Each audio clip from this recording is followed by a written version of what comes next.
Как вас зовут? Представьте. Кравченко Павел Тимофеевич. Кравченко Павел Тимофеевич. Да. Какого года рождения? 28.01.2002 года. Скажите, пожалуйста, сейчас идет видеозапись, да? Вы готовы дать добровольно комментарий на видео? Да, готов. Отвечу на все вопросы. Окей, хорошо.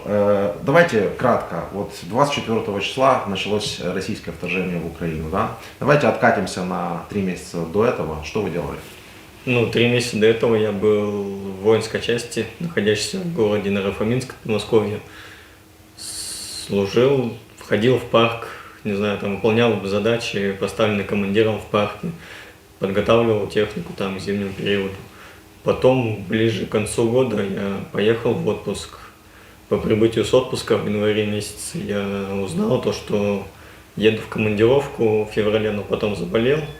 Но все-таки 10 февраля 2022 года я со своими товарищами приехали на погрузку и отправились в Белгородскую область.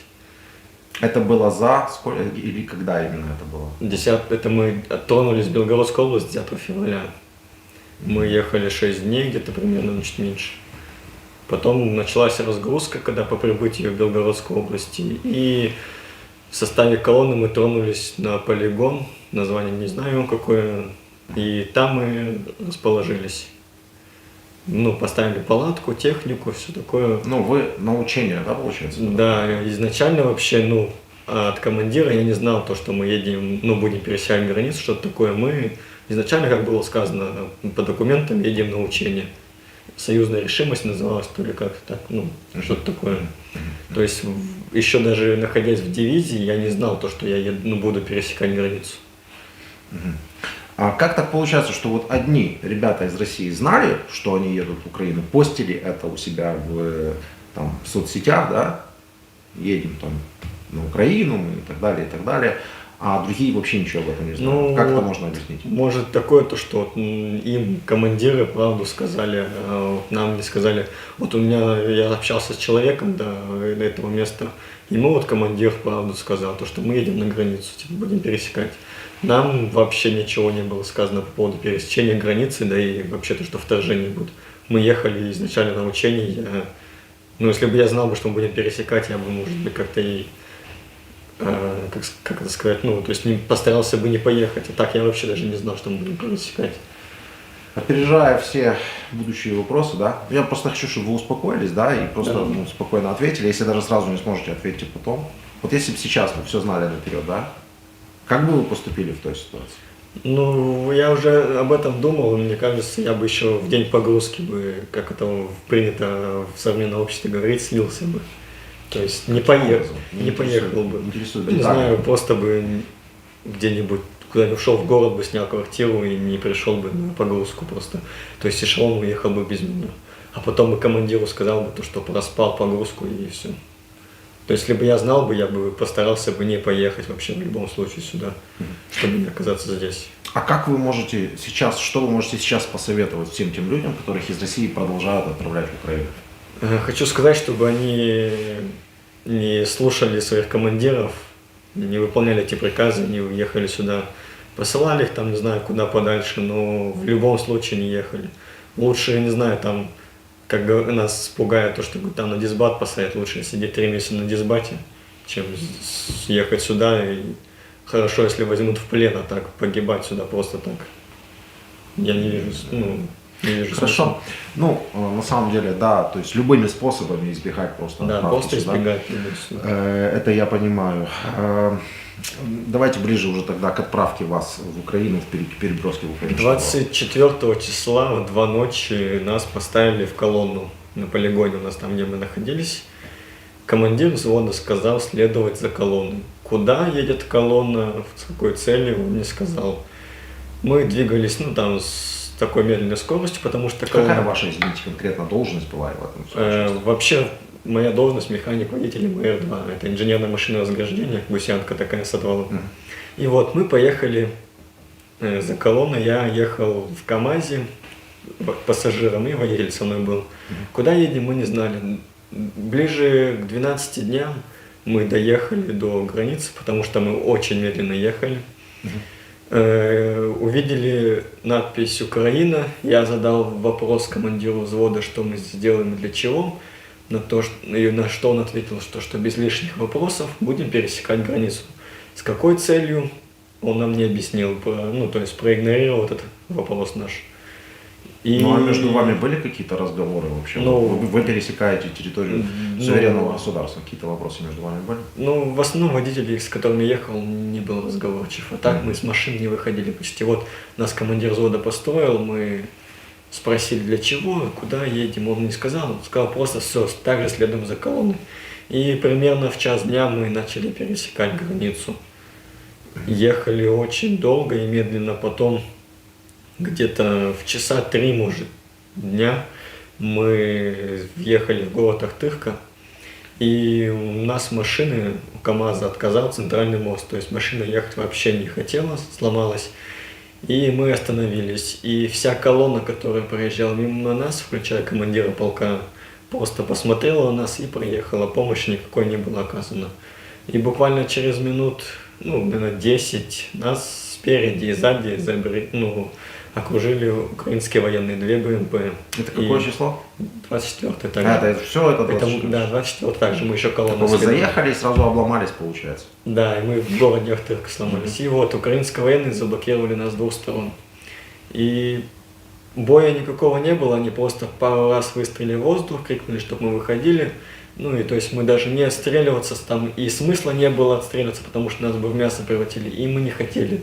И мы добровольно сдались в плен. Да, это краткая история. Хорошо, а что с документами? Почему у одних есть документы, у других нет? У вас были документы? У меня не было документов, командир взвода забирал у нас их перед отправкой. Он сказал, что пусть пока будут у меня на время полей. Перед отправкой куда? Перед отправкой на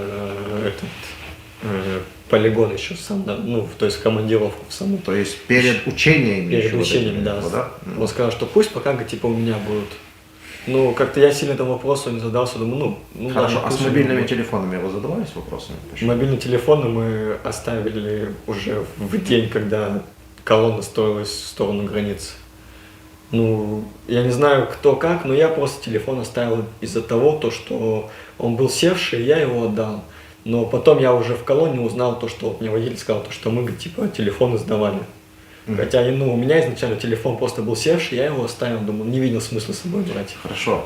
Вы, когда выезжали, вы уже слышали заявление Путина, которое он сделал? Нет. Про спецоперацию? Вообще ничего не слышал. Вас не допускали никакой информации, получается? И командир взвода не доводил, и в интернете нигде-то ничего не говорилось. Я понял. Хорошо. А кого, по вашему мнению, вы здесь искали вообще в Украине? Чего вы здесь искали? Я тоже сам себе вопрос задавался. Для чего мы сюда приехали, я тоже не видел смысла. Зачем нас сюда правительство Российской Федерации отправило? Я так и не понял цели вообще нашей. Бендеру нашли где-нибудь здесь уже? Да нет. Не нашли. И не искали никого. Я не знаю, я лично не искал его. Вы понимаете, что вопрос, языковой вопрос, еще какие-то вопросы, которые озвучивал Путин, это всего лишь предлог для вторжения в Украину? То, что он про языки говорил.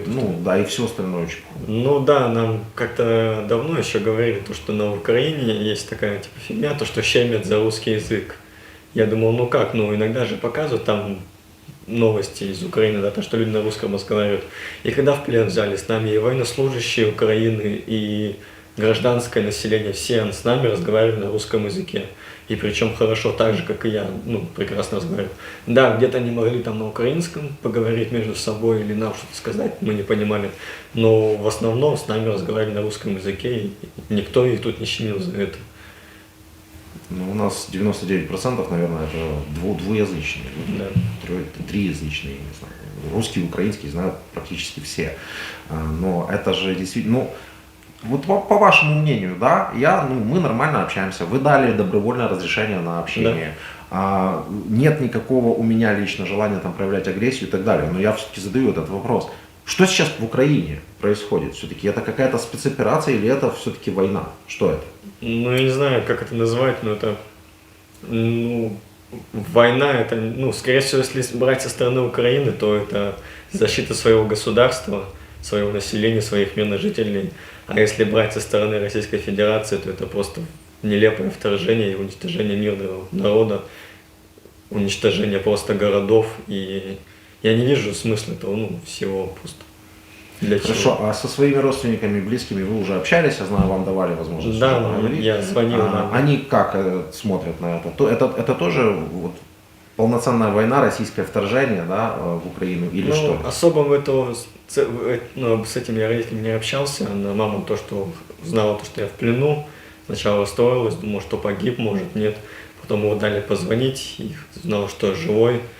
И вот вчера или позавчера я с ней разговаривал, она говорит, типа, то, что в России устраивают митинги. Она, говорит, сама хотела поехать на этот митинг, но ее не пустили наша полиция района. Сказали то, что если поедете на митинг, так как, ну, они знают то, что она мать военного, то вас посадят, закроют. Ну, смотрите, у нас сейчас в Украине довольно бедственное положение, не то чтобы кто-то жалуется, да, но это понятно, да, что в связи с вторжением большие проблемы, и многим украинцам даже кушать нечего на сегодняшний день, люди сидят в подвалах. Вы находитесь вот в этом месте сейчас, да, я смотрю, вы едите что-то, как вам Да, относятся? с нами хорошо обращаются, не бьют и кормят 3 раза в день, это очень хорошо. 3 раза в день? Да, 3 раза в день. В принципе, ну я не знаю, будем звонить? Хотите поговорить со своим? Да, если можно. Давай, пока мы будем набирать, останови запись. Алло, сынулька, привет. Привет, ну можешь папу позвать? Я вчера с ним так и не поговорил. Все, на папу, на. Алло, Алло, пап, привет. привет, сыночка. Как у тебя дела? Да ничего, нормально. Да я тоже нормально, все, жив, здоров, целый, невредимый.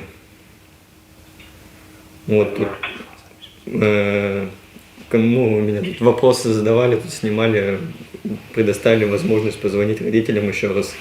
Я попросил, чтобы тебе позвонил, потому что с мамой разговаривал, ты на работе был, не дозвонились до тебя. Вопросы задавали? Ну, да, интервью небольшое было по поводу, как попал, все такое, как отношусь к этому. Ну, у нас продолжается интервью, на самом деле, сейчас. Ну вот, снимают еще до сих пор то, что я с тобой разговариваю, ну, ничего такого. Кормят. Так, все нормально, кормят меня 3 раза в день, все, не бьют, не избивают, тут ничего такого нету. Если у вас там по телевизору говорят, что, может, нас тут избивают или убивают, то они уже врут там.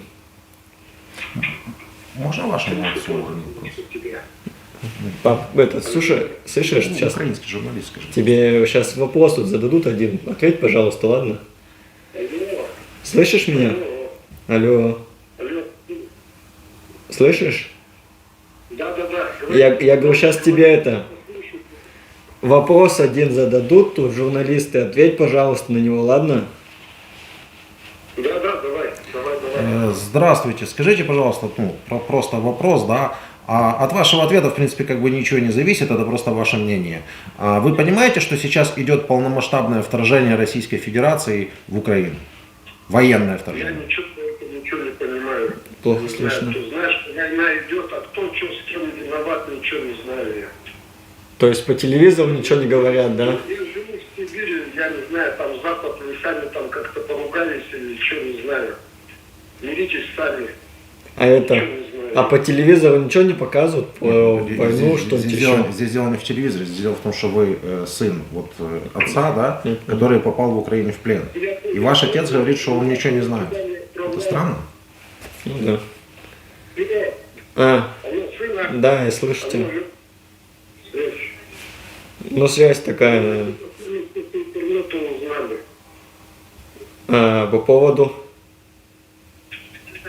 Что ты там. Через интернет узнали, но я понял. Павел, вы могли бы объяснить отцу, что на самом деле происходит в Украине? Ну, Что это вот смотри, полномасштабное вторжение, что Если у вас по гибнут телевизору ничего не показывают, то тут просто, если вот кратко рассказать, российское государство уничтожает полностью Украину, убивает мирное население, помимо военных, если не считать. Ну, люди. Вам сын ваш говорит, вы телевизор не смотрите, ваш сын я вам понял, говорит. что ты телек не смотришь. Я тебе говорю, как здесь есть. И вот они уничтожают все, вообще все, города, я не знаю, там людей, дома, все, прям вообще все, детей убивают, здания разрушают. Вот тут недавно, 2 или 3 дня назад, рядом с нами прям здание 9-этажное разнесли. Нас тряхануло тоже. Я Нет, ничем это не я тебе вообще говорю, не-не-не, чтоб ты понимал, что происходит здесь. слышу тебя, я тебя слышу. Ну, я тебе вообще говорю, чтобы ты понимал, что здесь происходит. Ну, я понял, что война там идет. Но я же на это ничем повлиять не могу. Ну, я понимаю, я тебе вообще говорю, чтобы ты понимал, что здесь происходит именно. Я понял, я понял. Уже вопрос не во влиянии, уже вопрос просто в элементарном в понимании, чтобы люди не рассказывали там про какую-то спецоперацию, какие-то нацисты, фашисты, бандеровцы, да, просто вот чтобы они понимали, что это просто полномасштабное военное вторжение в Украину, все, хотя бы это уже, ну, я больше уже А не так, прошу. дома нормально все, да, у вас? Слышишь? Алло. Я думаю, что вы еще, да, Слышно, то ли всё. сорвалась связь, Всё, то ли непонятно что. Павел, скажите, вот, да, просто как человек, как быть с этим, как быть с этой ситуацией? Россияне не отказываются понимать, что они же пришли в Украину, и они же просто утюжат российские города, они же просто сносят украинские города, они просто убивают мирных жителей, детей. Им показывают картинку, что это якобы делают все украинцы. Но проблема в том, что пока Россия сюда не вторглась, у нас ведь этого ничего не происходило. Они не могут свести элементарные вот эти вот 2+2. Вот что бы вы им посоветовали? Ну, вот, типа, мне кажется, то, что если россияне даже не знают об этом, то мне кажется, то, что у нас вот в СМИ это вообще ничего не говорят про то, что здесь идет какая-то война, что-то еще такое. Потому что вот, когда был до этого в другом месте, нам показывали президента, где он говорил то, что у нас говорит, здесь всего 500 раненых, пленных и убитых говорит, нету. Я сижу и понимаю, думаю, что как он может врать народу? То, что мы на телевидении, то, что у нас нету раненых и убитых. Он просто сказал то, что типа вот есть, ну есть раненые, то говорит, убитых нету, в плену никого нету. Но сейчас они уже нарисовали цифру там до 500 человек вроде бы убитых, а их на самом деле Да их там уже ну, много, как бы, по телевизору показывают, что как бы в 20 раз больше. да, там более почти чем. 14 тысяч, что ли, погибших уже показывают. А у вас есть доступ к украинскому телевидению? Что, Ну, у сейчас? нас, да, в камере стоит телевизор, там новости показывают. Вы украинские. понимаете уже, что по-украински? Ну, то, что говорят? более-менее там понимаем уже, да, разбираемся. Некоторые слова все равно похожи, но мы разбираемся. Я понял. Спасибо вам. Не за что.